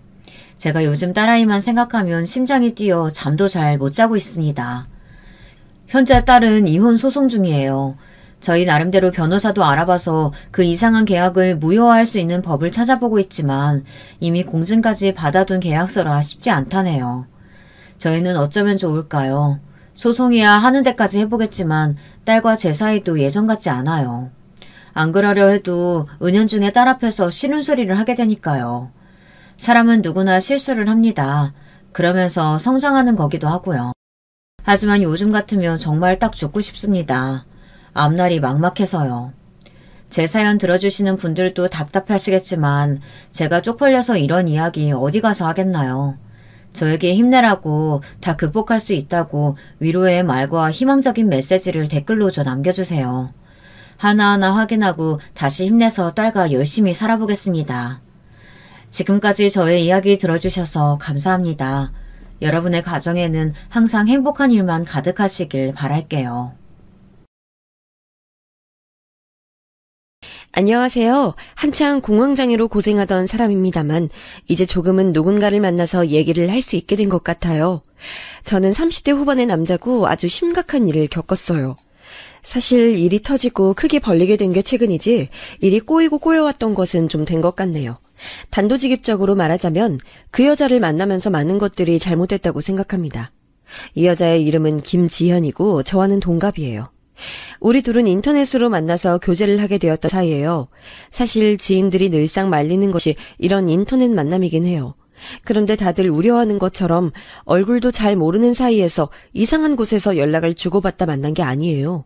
아주 건전하게 SNS 계정에서 운영하고 있는 독서 모임에서 만나게 된 것이거든요. 일단 첫 만남은 아주 느낌이 좋았어요. 저와 맞은편에 앉아 있었던 그 사람은 되게 똑똑해 보이기도 하고 단아해 보였고 수줍은 듯 살짝 의견을 내는 모습이 너무 보기 좋았거든요. 저는 이번에 이 책을 선택했어요. 고른 이유는 사실 조금 부끄럽긴 하지만 저는 여지껏 썩 좋은 연애를 해본 적이 없거든요. 그런 부분에서 이 책에 나오는 주인공들 얘기에 새삼스럽게 설레기도 하고 진짜 제대로 사랑을 해보고 싶다는 생각이 들었어요. 그러려면 저부터 좋은 사람이 되어야겠지만요. 그렇게 수줍게 얘기를 하는데 사실 저 말고도 이 독서 모임에는 이 사람, 아니 일단 지연이라고 해두겠습니다. 지연이에게 눈독 들이는 남자 몇 명이 있었어요. 처음엔 단순하게 호감만 있었기 때문에 일주일에 한 번 정도 만나는 그 독서 모임에 딱히 진지하진 않았습니다. 못 갔던 날들도 있었고 제가 갔을 때 지연이가 오지 않은 날도 있었어요. 그런데 어느 날 꽤 오래 나오는 것 같길래 용기 내어 연락을 해봤습니다. 지연씨 안녕하세요. 저 남민철입니다. 요 근래 모임에 잘 안 나오시는 것 같아서 궁금했어요. 어디 아프신 건 아니죠? 이때 연락을 해두고 답장이 올 것을 한참 기다렸어요. 그런데 거의 반나절이 지나도록 답장이 없더군요. 살짝 애탔던 시간들을 생각해보니 제가 볼 때에도 이미 깊게 빠져 있었나 봐요. 왜 답장이 안 오나 계속 신경 쓰이면서 핸드폰을 몇 번이나 뒤집어 봤었으니까요. 그런데 저녁쯤 되었을까 답장이 온 거예요. 그것도 저를 확 잡아당기는 내용으로 말이에요. 안녕하세요, 민철씨. 이렇게 연락 주시다니 정말 놀랬어요. 제가 최근에 너무 바빠서 못 나갔네요. 혹시 오늘 저녁에 시간 되실까요? 저는 안부 정도 물으려고 연락을 했던 건데 어찌어찌 바로 1대1로 둘이 만나는 그림으로 바뀌게 된 거예요. 옷도 딱히 신경 쓰지 않고 대충 출근을 했는데 얼마나 당황했는지 몰라요. 하지만 먼저 제안해온 약속을 놓치고 싶진 않아서 재빠르게 집에 가서 옷을 갈아입고 얼마나 주접을 떨면서 갔는지 몰라요. 아무튼 단둘이 따로 만났던 첫 만남. 그때 마주 앉았던 카페는 정말 잊을 수가 없겠더라고요. 지연이는 이때 저에 대해서 본인도 모르게 결혼 확신을 느꼈다고 하더군요. 나중에 결혼할 무렵쯤에 얘기해줬던 내용이에요. 그날 내가 엄청 바쁜 상태에서 왜 너를 불렀는지 모르겠어. 아무튼 몰라. 네 생각이 너무 나더라. 근데 우리 집 근처 카페를 너가 달려왔고 문이 열리면서 하얀 셔츠를 입은 민철이 너가 들어오는데 나도 모르게 이상한 생각이 들었던 거 있지. 그때 말하긴 너무 창피한 얘기지만 아무튼 이런 생각이 들었어. 나 왠지 이 사람이랑 결혼할 것 같다는 느낌 말이야. 전 이 얘기를 아주 늦게 들었던지라 그때 당시엔 꿈에도 생각 못했었어요. 재빠르게 달려간 지연이네 동네 카페에서 단둘이 만나니까 얼마나 어색하던지 내내 계속 딴 데만 보고 시선이 어쩌다가 마주쳐도 금방 눈을 이리저리 휘휘 돌리면서 불안해지더라고요. 그런 저에게 커피를 사겠다며 대접도 하고 가는 길에 저에게 빵까지 사서 들려주었던 지연이. 그 뒤로 우리는 아주 자연스럽게 자주 만나게 됐어요. 주로 저는 계속 지연이네 동네에 갔고 1년 내내 그렇게 오가고 하다 보니까 어느새 그쪽 주변을 지나다니는 지연이의 남동생도 보고 믿을 수 없을 정도로 가까워졌습니다. 당시 둘 다 나이가 30대 중반을 훌쩍 넘겼고 우리는 딱히 연애니 결혼이니 하는 것들을 입 밖으로 꺼내지 않고 만났었어요. 그 부분은 지연이가 확실히 하고 싶어 했고요. 저기 민철아, 넌 어떨지 모르겠는데 나는 이 나이에도 집에서 아직도 이래저래 통제가 심해. 여자가 어쩌고 하면서 언제 결혼할 거네 만에 말이 많다니까. 지금 만나고 있는 친구가 있단 걸 알면 엄청 꼬치꼬치 캐물을 거야. 그러니까 우리 좀 천천히 보자. 만약에 네가 결혼을 원하고 있다면 나는 좀 생각이 다를 것 같아. 아주 조심스럽게 이런 말을 건네는 지연이를 보며 저는 난생 처음 이렇게 깊은 감정에 빠져 있었지만 그래도 참아야겠다는 생각을 했어요. 섣불리 감정을 표현하고 끌어당겼다가 헤어지자고 하면 어떡하나 싶었거든요. 그 나이가 되도록 연애를 저도 안 한 것은 아니고 몇 번 해왔지만 전부 제 의사로 된 것들은 아니었어요. 그냥 무작정 좋다며 사귀자고 했던 저보다 8살이 어렸던 여자친구가 있었는데요. 그 친구가 그렇게 결혼 노래를 부르는데 끝내 들어주지 못했어요. 계속 미적미적 얘기를 돌려대는 저에게 지쳐버린 그 친구는 저와 헤어지고 1년 만에 바로 결혼을 했더군요. 그 친구에 대한 미련은 없지만 이후로 저는 과연 제가 결혼이 하고 싶어지기는 할까 의문이 생기더군요. 그런데 지연이를 만나고 나니 희한하게 매일같이 그런 생각들이 가득 차는 거예요. 더군다나 본인이 결혼할 생각이 없다며 이대로 늙어 죽겠단 말을 하고 있으니 더더욱 애가 타더라고요. 그래서 둘이 만나게 되고서 시간이 지났을 즈음 조심스럽게 우리 사이에 대해서 물어봤었어요. 지연아, 나는 너가 생각이 없다면 지금은 기다리고 싶어. 근데 아예 결혼 생각이 없는 거야? 정말 평생 살면서 절대로 안 할 생각이야? 난 그런 쪽은 아니야. 결혼에 대한 열망은 있어. 그리고 그 대상이 네가 아니면 할 생각은 없고. 넌 어떻게 생각해? 이렇게 단도직입적으로 물었고 지연이는 한참 고민을 하다가 시간을 좀 달라고 하는 거예요. 그러고는 정말 뜨문뜨문 지지부진하게 연락이 이어지고 잘 만나지도 못했어요. 이때 지연이 남동생의 연락처가 저에게 있었는데 답답했던 저는 결국 동생에게 연락해서 지연이의 안부를 물어봤습니다. 아, 민철이 형, 우리 누나요? 누나랑 연락이 안 되세요? 왜요? 저는 결론부터 말해줬어요. 결혼 얘기를 했더니 누나가 부담스러워하는 것 같다고 말이에요. 그런데 어찌어찌 그 얘기가 들어갔는지 다음날 연락이 왔고 얼굴을 보자고 하더군요. 이대로 헤어지자고 하면 어쩌나 싶어 잠도 못 잤는데 그런 저에게 전혀 생각지도 못한 말을 하는 거예요. 민철아, 나도 고민 많이 해봤어. 근데 내가 결혼이 좀 걸리는 이유가 있는데 들어줄래? 전 일단 뭐라도 알아야겠다는 생각이 들어서 물었고 애가 있거나 재혼이거나 그런 거 아니면 뭔 상관이냐고 했습니다. 지연이는 이 말에 웃더니 다시 말을 꺼내는 거예요. 사실 우리 집은 나랑 남동생도 있고 아주 나이 차이가 많이 나는 여동생도 있거든. 아직도 걔는 고등학생이야. 그런데 내가 전에도 얘기했지만 엄마랑 아빠랑 아주 작은 식당을 하고 계셔. 그것만으로는 벌이가 시원찮아서 좀 힘들어. 내가 월급을 드려야 하고 그런 문제는 아니야. 그런데 막내 동생을 내가 좀 챙겼었거든. 얘가 이제 얼마 안 있으면 입시를 치르기도 해서 신경 쓸 게 좀 있었어. 이런 것 때문에 이 나이에 결혼을 고민하다니 좀 한심하지. 전 이런 사정까지는 전혀 몰랐었기 때문에 나름 고민을 했었겠구나 싶긴 하더라고요. 그런데 그 꼬맹이 동생이 완전 애기도 아니고 입시를 무사히 치르는 걸 봐야 한다는 것은 이해가 잘 안 갔어요. 정말 우애가 엄청난 남매들인 건가 싶기도 하더라고요. 저는 누나 하나밖에 없고 우리는 서로의 생활에 딱히 관심이 없다 보니 전혀 공감이 안 되는 거예요. 누나는 이미 시집가서 애들 낳고 잘 살고 있고 저만 장가 안 간 채로 나이를 먹고 있었으니까요. 아무튼 지연이는 자기 나름의 결혼관을 말하더라고요. 나는 막 소란스럽게 어떻게 결혼하고 그런 건 하고 싶지 않아. 물론 너의 마음은 기뻤어. 나도 결혼한다면 그 대상은 너였으면 좋겠다는 생각이 들었고 정말 처음으로 그런 생각을 해봤어. 친구로 지내는 게 너무 편했지만 어느새부터 너가 없으면 너무 허전하고 힘들더라고. 전에 너가 아파서 연락이 안 됐을 때도 아찔한 기분이 들었어. 얘 없으면 어떡하나 싶더라. 그런데 그 뒤에 나왔던 얘기는 굉장히 솔직하면서도 은연중에 약간은 고민하게 됐어요. 그런데 말이야, 너는 어느 정도 예상은 하겠지만 난 결혼을 하고 난 뒤 아기를 갖는 거 그건 어려울 것 같아. 너네 집에서도 그걸 원하신다면 내가 거기에 합당한 사람이 되기는 힘들 거라고 봐. 몇 년 뒤면 40인데 아기 갖기 쉽지 않잖아. 자연스레 생긴다면 어쩔 수 없겠지만 아기 갖겠다고 막 무리하게 시험관 같은 거 하고 그런 거 하고 싶지 않아. 안 생기면 순리대로 받아들이고 싶어. 넌 어때? 이렇게 얘기를 하는데 솔직히 저도 어려울 거라 생각은 했었어요. 그러면서도 아기 생각이 아예 없다고 단정을 짓자니 뭔가 약간은 서글픈 느낌도 들고 그래도 저나 이 친구나 둘 다 나이가 어느 정도 있으니 어쩔 수 없잖아요. 그건 받아들여야 된다는 생각이 있었습니다. 둘이서 한창 얘기를 주고받는 중에 결혼관이 확고해졌고 그렇게 우리는 금세 정말 기다렸다는 듯이 결혼을 진행하게 됐습니다. 이때 우리 집 쪽에서는 나이가 찬 아가씨와 결혼을 한다니 조금 서운해하시긴 했어요. 그래도 당신 아들 역시 똑같은 나이인데 불평해서 뭐 하겠어요. 저는 저 나름대로 우리 가족들을 설득했고 이제 제가 예비 처가에 인사를 드리게 됐는데요. 이미 연애할 때부터 많이 마주쳤던 남동생, 그러니까 제 처남은 일찍이 얼굴을 봐서 그런지 저에게 아주 잘해줬어요.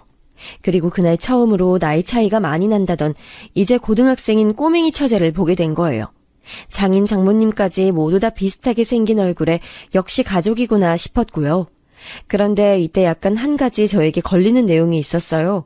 장모님께서 생각지도 못했던 제안을 하시더라고요. 그래, 둘이 나이 차서 늦게 만나서 좀 아쉽지만 그렇게라도 시작하는 게 어디야. 나는 예비 사위 아주 환영해. 인물도 훤칠하니 잘생겼구만. 저기 그런데 우리 미희는 어쩌나? 저는 처음에 이야기가 꼬맹이 처제가 늘 따르던 큰언니가 시집을 가니 외로워서 어쩌냐 그런 걱정이신 줄 알았어요. 근데 듣고 보니 그런 문제가 아니더라고요. 너무 놀라서 저도 모르게 되물었어요. 네? 저기 얼마간 저희 집에서 같이요? 왜? 아니 그게 이유가 있으신 건지. 이 말에 꼬맹이 처제, 그러니까 아무튼 그냥 처제라고 부를게요. 아무튼 처제도 당황했는지 저를 쳐다봤고 지연이도 난감한 얼굴로 자기 부모님을 쳐다보더군요. 길게 말고 몇 달 반이야. 잠깐만 데리고 있으면 안 되나? 얘가 저기 지연이를 많이 따랐어. 왜 강아지들도 주인이 떠나게 되면 따라가서 얼마 있다가 다시 돌아오기도 하잖아. 그러니까 뭐지 강아지 같은 얘기는 아니고 아무튼 그만큼 미희가 지연이를 많이 따랐거든. 지금 되게 중요한 때이기도 하고 얘기 들어보니까 자네도 출장 되게 많다면서. 그럼 집에 부인 혼자 두게 될 일 많잖아. 그럴 때 막내 여동생이랑 같이 있게 하는 것도 괜찮지 않나? 길게는 아니고 몇 달 만이야. 안 그래도 우리가 그쪽 지역에 대학을 보낼 생각이거든. 이때 저는 좀 너무 황당해서 아직 결혼도 안 한 예비 사위감한테 이런 얘기를 하는 게 보통인가 헷갈렸어요. 그러시군요. 그런데 저기 지금 제가 막 결정할 얘기는 아닌 것 같은데요. 그러자 지연이도 자기 부모님을 나무라면서 안 된다고 하더라고요. 아니 엄마 무슨 얘기야. 나한테 상의도 안 하고 그런 말을 왜 해. 신혼부부가 시작하는 집에 못 데려가지. 그건 안 돼 엄마. 일단은 이런 부분이 조금 당황스럽긴 했지만 잘 넘겼고 우리는 직계 가족들만 모인 상태에서 결혼식을 올리게 됐어요. 큰 식장을 빌리지는 않고 잘 아는 장소를 빌려서 거기서 조촐하게 결혼식을 했습니다. 아무튼 그렇게 해서 지내고 있던 와중에 제가 살고 있던 집에 거의 아내인 지연이가 들어와서 살림이 합친 셈이 됐거든요. 형편이 여의치 않은 편이라고도 했고 혼수로도 그리 큰 돈을 갖고 오진 못했어요. 아무래도 경제적으로 상황이 좋지 않으니까 이래저래 집에 많이 보탰다곤 하더라고요. 대신 결혼 후에는 말끔하게 정리를 했고 우리는 한동안 꿀같은 신혼 시절을 보냈습니다. 그런데 얼마 뒤에 처제가 우리 집으로 들어오기 전까지만 말이에요. 사실 이때 우리 집으로 들어오게 될 때에도 되게 말이 많았고 이런 방식으로 들어올 거란 생각도 못했어요. 어느 날 대뜸 장모님이 전화를 하시더니 우리 집으로 처제를 보낸다고 하시는 거예요. 회사에서 바삐 일을 하던 중에 전화 받고 얼마나 황당했었는지 몰라요. 자네 일하느라 바쁘지? 다른 게 아니라 우리 미희 있잖아. 자네 막내 처제 말이야. 미희가 지금 짐 가지고 그쪽으로 갔어. 아니 애 아빠랑 나랑 너무 바쁘고 이만한 꼬맹이 챙기기가 너무 힘들어. 대학 입시 준비하는 것도 힘들어하고 그쪽 구경도 하고 싶다고 하길래 말이야. 원룸 먹겠다고 고집 부리는 걸 네 언니랑 형부한테 가보라고 했지. 아마 지금쯤 다 갔을 거야. 지연이한테 연락해봐. 이건 무슨 내용 하나하나 정말 구구절절 단 하나도 이상하지 않은 구석이 없는 거예요.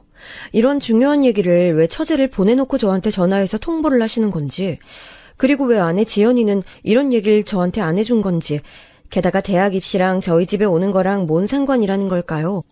같은 서울 하늘 아래 살고 있고 서울에 있는 대학을 갈 거라면 충분히 장모님 댁에서 통학을 해도 문제될 게 없거든요. 곧장 저는 아내에게 전화를 했고 전화 받더니 본인도 당황스럽다는 투더라고요. 미안하다고 말이죠. 저기 민철, 아니 여보, 미안해. 나도 엄마가 이렇게 갑자기 보낼 줄 몰랐어. 보니까 얘가 내가 결혼하고 난 뒤에 되게 외로워하고 힘들어했다나 봐. 내가 며칠만 데리고 있다가 돌려보낼게. 이런 일 없을 거야. 정말 미안해. 아니 진짜 말 맞다나 무슨 강아지도 아니고 집에서 엄연히 잘 키우고 있던 자녀를 저렇게 출가한 자녀의 가정으로 보내도 되는 건가요? 전 여러 가지 부분에서 이해가 가지 않았지만 최대한 내색하지 않으려고 했어요. 내가 편하게 드나들던 내 집에 낯선 처가 식구가 와 있다고 하니까 썩 마음이 편치 않더라고요. 지연이는 미안했던지 식사도 신경 써서 차렸고 마주 앉은 처제도 고개를 푹 숙이고서는 잔뜩 눈치를 보는 거예요. 형부 죄송해요. 갑자기 찾아와서. 그런데 저 여기 얼마 안 있을 거예요. 정말 얼마 안 있다 갈 거예요. 그냥 얼마만 있게 해주세요. 그러면서 고개도 못 들고 머리를 치렁치렁하게 앞을 가리고 있고 그 모습을 보며 지연이는 또 짠해하는 모습을 보이니 저도 더 뭐라고 하진 못했어요. 이런 분위기가 되어버렸으니 일단은 받아들일 수밖에 없는 거죠. 그런데 얼마 지나지 않아 처제가 살아가는 모습은 정말 아무리 봐도 너무 마음에 안 드는 거예요. 아무리 고등학생이고 아직 어리다고 하지만 장인어른 장모님께서 막둥이 딸을 너무 오냐오냐 키우신 게 느껴지더라고요. 저렇게까지 단순하게 키웠어야 했을까 싶을 정도로 머무는 공간을 너무 지저분하게 만들었어요. 좀 돌려서 말을 할까 하다가 이건 아니다 싶어 지연이에게는 사실대로 말을 했어요. 저기 지연아, 처제 다른 건 다 괜찮은데 집에 와서 먹은 거나 이런 것 정도는 싱크대에 갖다 두게 해줘라. 내가 말하면 기분 나빠할 수도 있잖아. 설거지까지 바라는 것도 아니고 저렇게 거실에다가 먹은 것들을 그대로 두고 하나도 안 치웠어. 라면이랑 삼각김밥 같은 거 껍질째 그냥 굴러다니고 있잖아. 우리가 올 때까지 정말 조금도 손댈 생각을 안 하는 것 같아. 이렇게 말을 했던 건 처제가 잠깐만 다녀간다고 했던 날들이 점점 길어지고 있기 때문이기도 했어요. 은연중에 대체 언제 보낼 것인지 처제는 왜 저렇게 큰 트렁크를 끌고 온 건지 제 안에 계속 물음표로 남아있었거든요. 지연이는 이 부분에서 미안한 듯 말을 하면서도 끝내 언제 갈 것인지에 대해서는 말을 하지 않더라고요. 미안. 얘가 진짜 그런 부분에 버릇이 없다니까. 내가 그 부분 확실하게 말해둘게. 자꾸 저러고 있으면 곤란하잖아. 미안해. 내가 고치도록 할게. 저기 지연아, 나도 이렇게 말해서 미안한데 자꾸 저러고 있으면이라니. 처제 혹시 우리 집에 어느 정도 있는 건지 알 수 있어? 불편하다기보다 나도 기한은 알아둬야 할 것 같아서. 나중에 우리 부모님도 집에 오실 수 있고 누나도 올 수 있잖아. 아무것도 모르고 있다가 부딪히면 좀 곤란하니까. 이건 저도 최대한 애둘러서 말한 거였어요. 실상은 부모님 핑계를 대고 처제를 언제 보낼 건지 직접적으로 물은 셈이었죠. 당연히 곧 보낼 거라고 미안해할 줄 알았는데 지연이의 반응은 되게 애매하게 돌아왔어요. 여기서 저는 답답함을 느꼈습니다. 그게 미희가 아직 좀 더 있고 싶나 봐. 저기 원룸도 내가 알아봐 줄까 싶어서 요즘 찾아보고 있거든? 구해지면 아마 나가게 될 거야.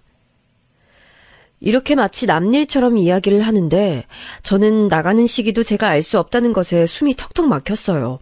아니 정도가 있지. 아무리 제가 자기를 좋아하고 사랑해서 결혼했다지만 오롯이 우리 둘이 살기 위해서 이 집을 정한 거잖아요. 지연아, 내 말 오해하지 말고 잘 들었으면 좋겠는데 나는 처제가 있는 게 불편하다기보다는 우리 둘의 생활을 좀 신경 써줬으면 좋겠어. 둘이 결혼해서 둘이 살아가고 있는 거고 그러기 위해 이 집이 있는 거잖아. 둘 다 그걸 동의했고. 근데 나는 처제가 같이 있게 될 거라고는 듣지 못했어. 이 부분은 지연이 너가 처제나 장모님께 확실히 해줬으면 해. 그런 건 부모님께 확실히 얘기할 수 있잖아.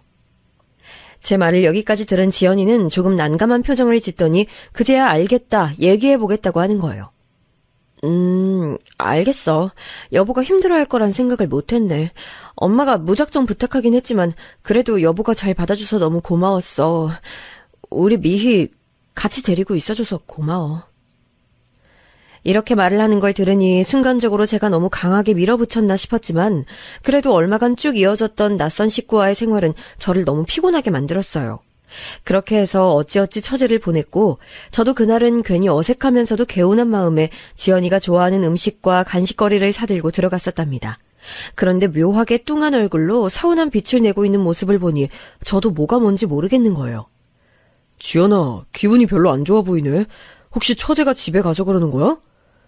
이 말에 직접적으로 오케이 하진 않았지만 눈물을 글썽이며 딴 쪽을 돌아보는 지연이를 보니 정말 머리가 너무 아파오더라고요.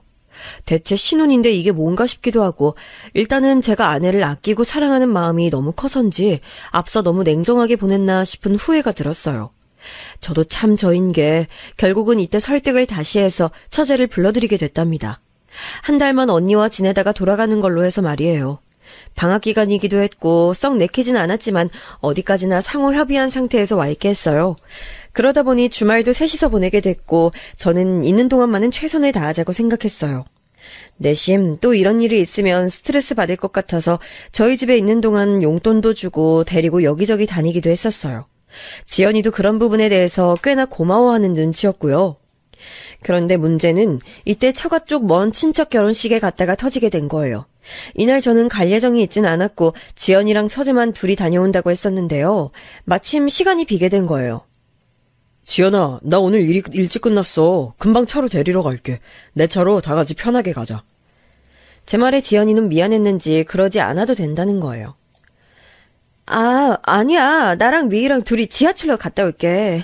오늘 같은 날 모처럼 편하게 집에서 쉬어. 우리 둘 신경 쓰느라고 여보 맨날 고생하잖아. TV도 보고 배달도 시켜 먹고 놀아. 이렇게 저를 배려해주는 부분을 보니 약간 찡하기도 해서 굳이 제가 데리러 간다고 했어요. 한사코 괜찮다고 사양하는데도 말이죠. 하지만 시간이 지나서 이 글을 적으면서 생각해보니 이미 느낌이 딱 오네요.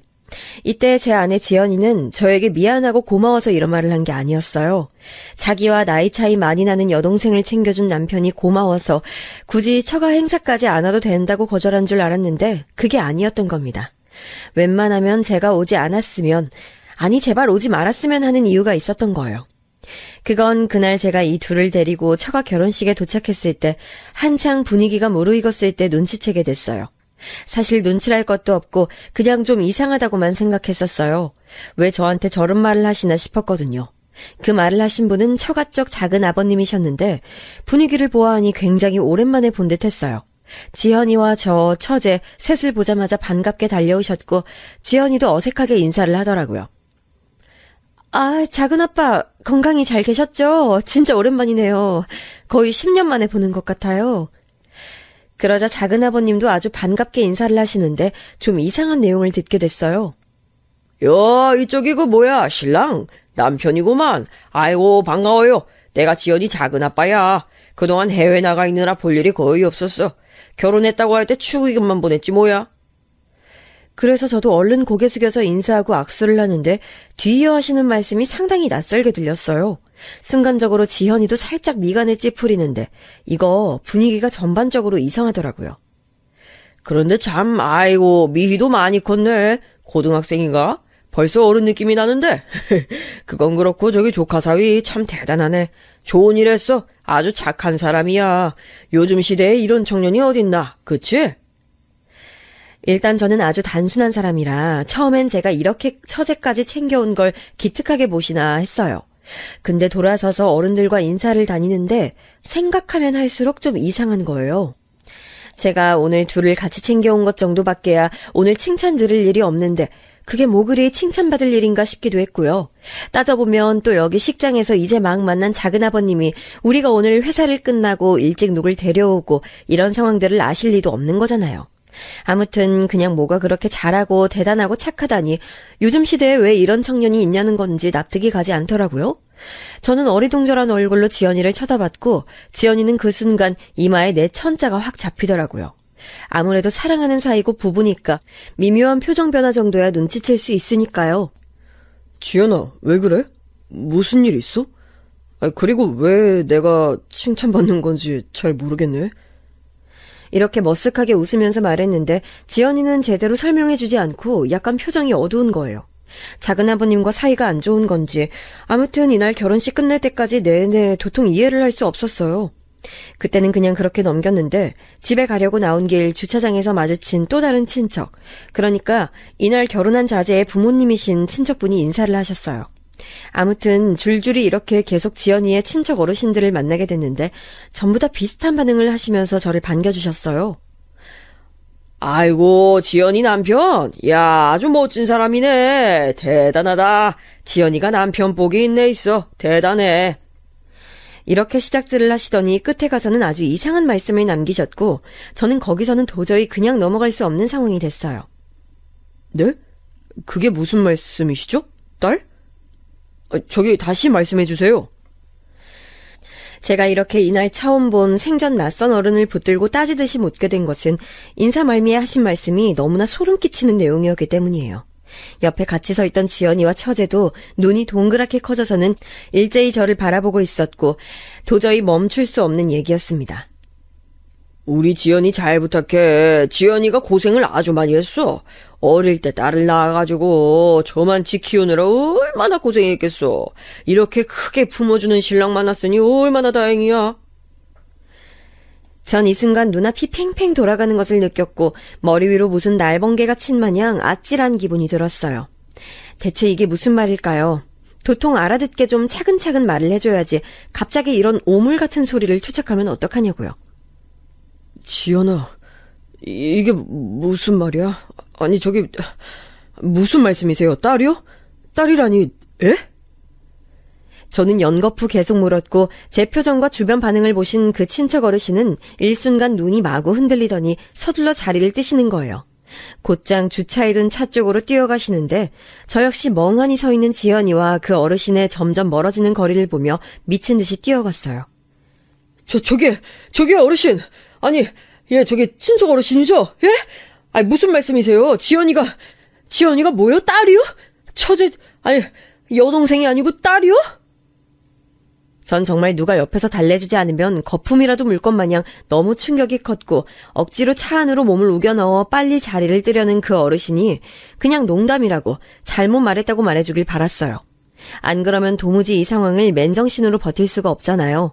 세상에 딸이라니. 아내 지연이가 막내 여동생이라고 데리고 와서 저렇게 매일같이 먹고 자고 챙기는 저 처제가 알고 보니 아내가 일찍 낳은 딸이라니.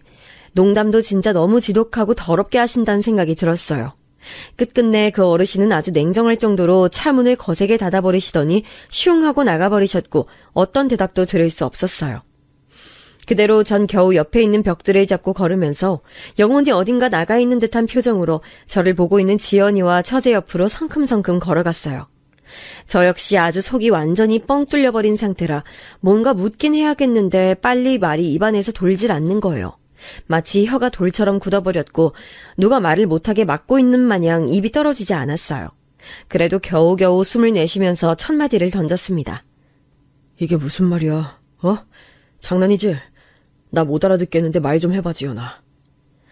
제 말에 얼굴이 일그러지던 지연이는 뭔 소리를 하는 거냐며 화를 내야 하는데 그대로 입도 똑같이 이래저래 구겨지는 모양이 되더니 눈을 질끈 감고 서 있는 거예요. 그리고 옆에 서 있던 처제는 저를 그 큰 눈으로 마구 쳐다보더니 계속해서 자기 언니 손을 꽉 부여잡고 숨을 거칠게 내쉬는 거 있죠. 도통 요상하고 잔망스러운 분위기가 아닐 수가 없었어요. 그 습하고 공기 잘 안 통하는 삭막한 지하 주차장에서 이러고 있어야 했던 건가요? 도무지 입이 떼지지 않고 발도 떼이지 않아서 우리 셋은 우두커니 그 주차장에 거의 10분가량 서 있던 것 같아요. 셋 중 그 누구도 감히 그 분위기를 깨고 움직일 수가 없었고 거의 쥐가 날 정도로 한 자세로 있다가 몸에 경련이 일고 나서야 제가 겨우 몸을 틀었어요. 차로 가자. 차로 가서 얘기해. 전 이 말을 하면서도 목이 메이고 쉰 듯 제대로 나오지도 않았어요. 아무튼 그렇게 차로 떠듬떠듬 걸어 들어가서 제가 듣게 된 내용은 진짜 웬만한 공포영화는 장난도 못 칠 만큼 끔찍한 내용의 이야기였습니다. 내가 다 설명할게. 저기 너무 화내지 말아줘. 지금 생각해보면 이 말도 너무 소름 끼치고 충격적이에요. 어떻게 이런 말을 하면서 자기 사정을 줄줄 늘어놓을 수가 있는 걸까요? 그냥 말해. 가감없이 말해, 얼른. 저는 눈을 뜨고 볼 자신이 없어서 일단 눈을 감고 있었고 그 뒤로 들려온 얘기는 이거였어요. 처제는 자기 딸이 맞다고 결론부터 말을 하더군요. 미희는 내가 일찍 좀 안 좋은 일이 있어서 그때 낳게 됐어. 엄마가 호적에 올렸고. 이런 식으로 얘기를 시작하는데 저한테 이 사실 한 줄 외에 더 들을 얘기가 뭐가 있을까요? 그 뒤로는 그냥 다 구구절절 아주 지루하게 이어지는 변명들 뿐이었고요. 전 도통 제정신을 차릴 수가 없었어요. 아니, 술을 마신 것도 아닌데 운전대를 못 잡겠더라고요.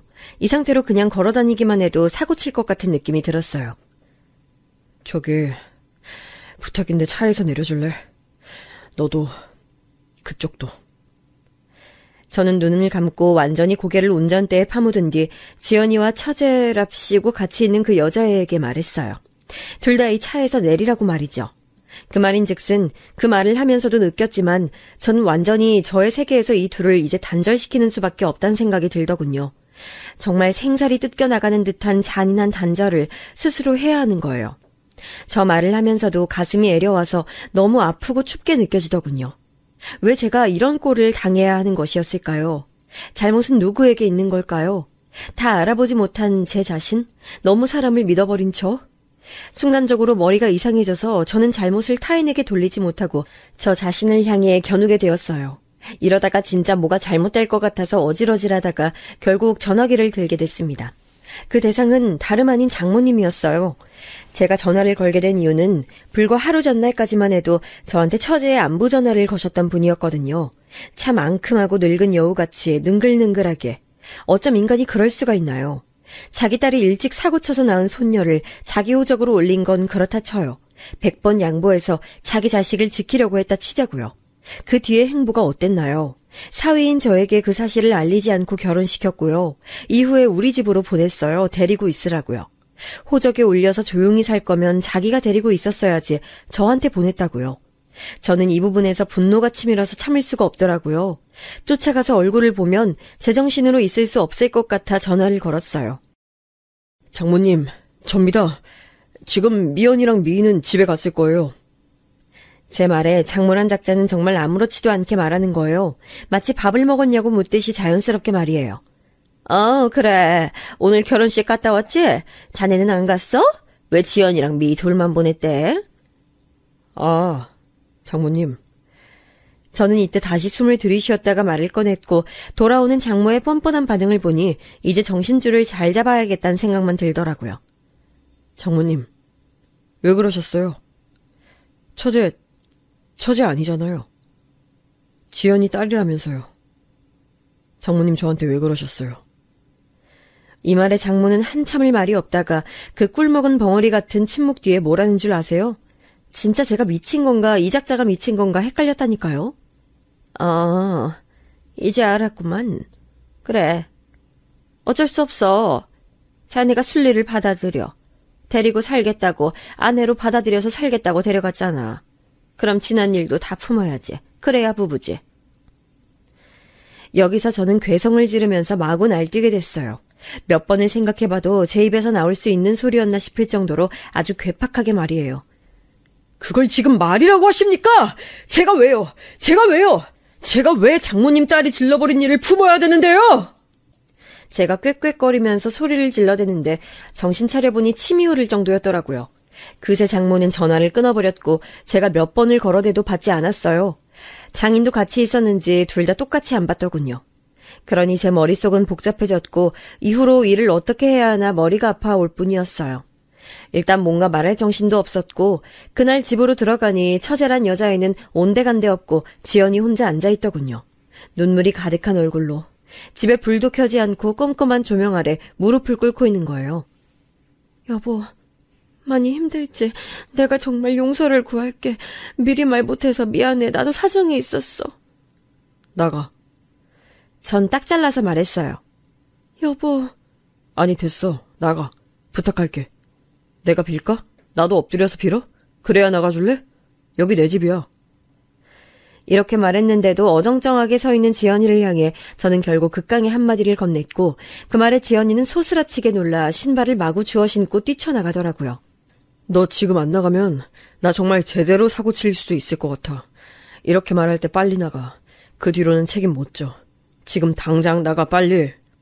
그렇게 내쫓아서 주랭랑 치듯 나가버리는 모습을 보니 집안에 이런저런 흔적이 너무 많이 있어서 볼수록 어이가 없고 웃음만 나는 거예요.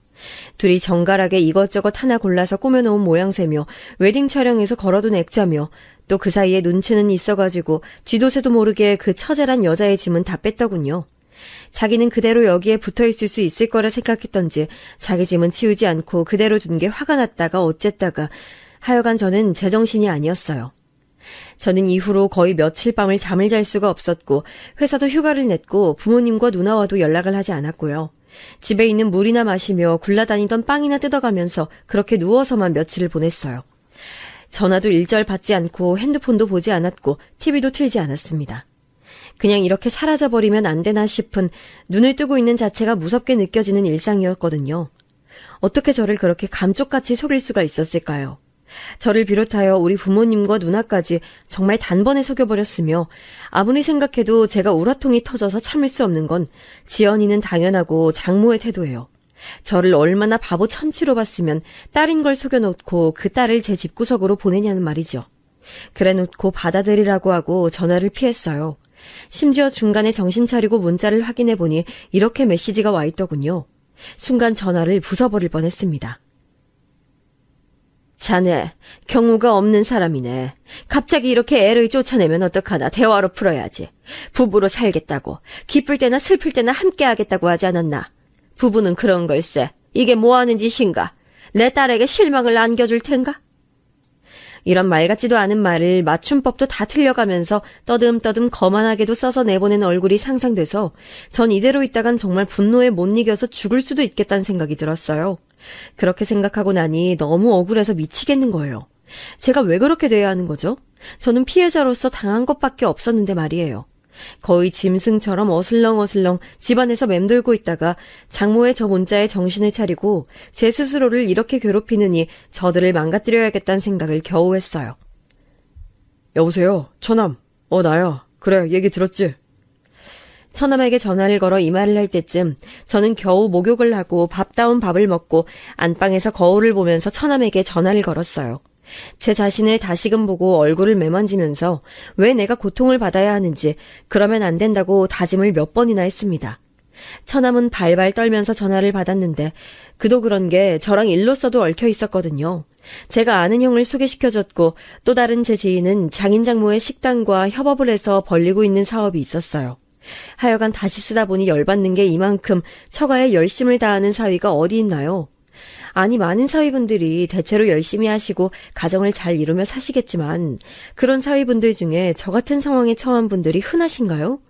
왜 잘하려고 힘쓴 저를 더 엿먹이려는 것도 아니고 어떻게 그렇게 속여놓고서 제가 주는 것들은 다 쏙쏙 빼먹고 딸의 지난 과오나 마찬가지인 그 핏줄까지 저한테 떠넘겨서 데리고 있게 하냐고요. 저를 얼마나 지들 밑으로 보고 밥으로 봤으면 그랬던 건지 너무 한심하고 어이가 없어서 우리 가족에게는 말조차 꺼낼 수가 없었어요. 저는 이 상황을 끄집어내어 자근자근 조금씩 처가 가족들을 밟게 됐습니다. 먼저 처남에게 전화를 해서 단번에 일을 끊겠다고 말했어요. 처남은 지한테 불똥이 튈 거란 상상 정도는 했던 건지 무조건 빌고 또 빌더군요. 그도 그런 게 백수로 살던 인간을 제가 끄집어내어 취직도 시켜주고 우리 거래처도 소개시켜줬거든요. 처남, 나 실망이야. 보통 실망한 게 아니야. 어떻게 언제까지 속일 수 있을 거라 생각했어? 심지어 처남은 그 처제, 걔 말이야. 걔 우리 집에 와 있을 때 놀러 왔잖아. 그때 둘이서 계속 오빠니 미희니 어쩌고 이름 부르고 있더만 그거 다 연기하고 쇼한 거였어? 나 진짜 어이가 없네. 매형, 제 얘기 좀 들어주세요. 저도 너무 괴로워서. 시간 낭비야, 이런 거. 설명? 그런 게 왜 필요해? 좌우지간, 본인 살 길은 이제 본인이 알아봐. 나는 이제 네 매형도 뭣도 아니니까. 곧장 저는 처남과 연결해줬던 모든 네트워크를 다 끊어버렸어요. 지인들에게는 자초지종을 자세히 말할 수 없지만 이혼하게 됐다고 말했어요. 물론 다들 기겁하고 놀랐죠. 민철아, 갑자기 왜? 이혼? 아이고, 하긴 물어서 뭐 하겠냐마는. 아무튼 그래. 네 그 처남권은 내가 알아서 처리할게. 그리고 그 뒤에 이어서 할 일은 그 뻔뻔한 늙은 여우 같은 노친네들이었죠. 제 지인분들에게 연락했고 장인장모와 하는 협업을 끊어달라 했어요. 역시나 보통 아닌 노친네들이었어요. 어지간한 심장으로 그런 대대적인 사기를 칠 수 없었겠죠. 아니나 다를까 제가 처남 일 끊어버린 걸 알고 바로 제 지인에게 쫓아가서 자기들과는 일해달라고 했다더군요. 전화로 듣고 얼마나 골 때렸는지 몰라요. 민철아, 그 니네 장모님 장난 아니시더라. 저기 뭐야, 우리랑 협업하는 것 때문에 이것저것 담보 잡고 대출을 엄청 땡겼다던데?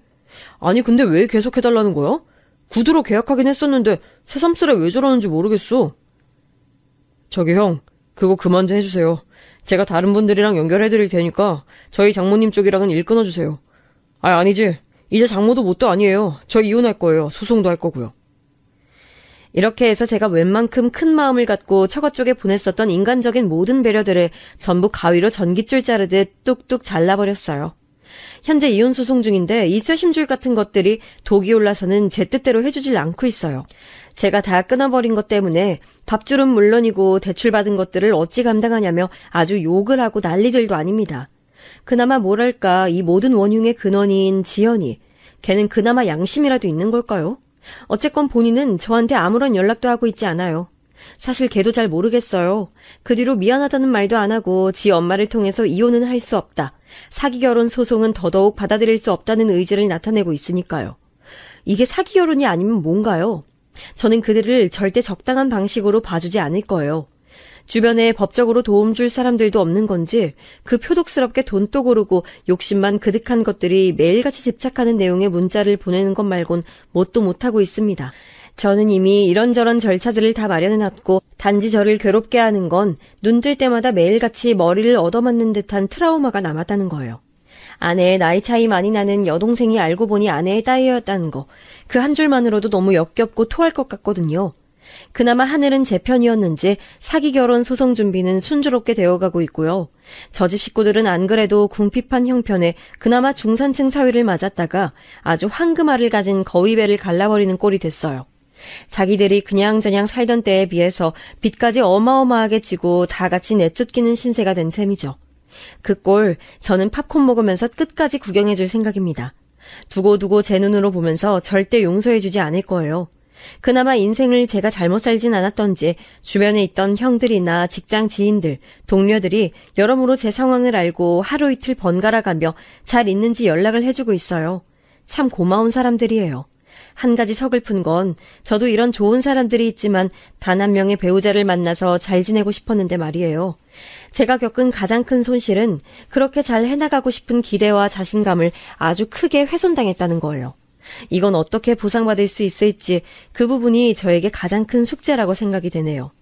일단은 그 인간들 망해서 일어서지도 못하게 만드는 걸 완전히 도장 찍듯 확인하고 이후에 새로운 발걸음을 나아가려고 해요. 요즘 들어서야 겨우 밥 한 공기 다 먹고 움직이게 됐네요. 제 이 날선 한풀이를 들어주셔서 감사합니다. 들어주신 분들은 모두 저보단 나은 좀 더 편안한 하루들을 보내시길 바라요. 건강하십시오.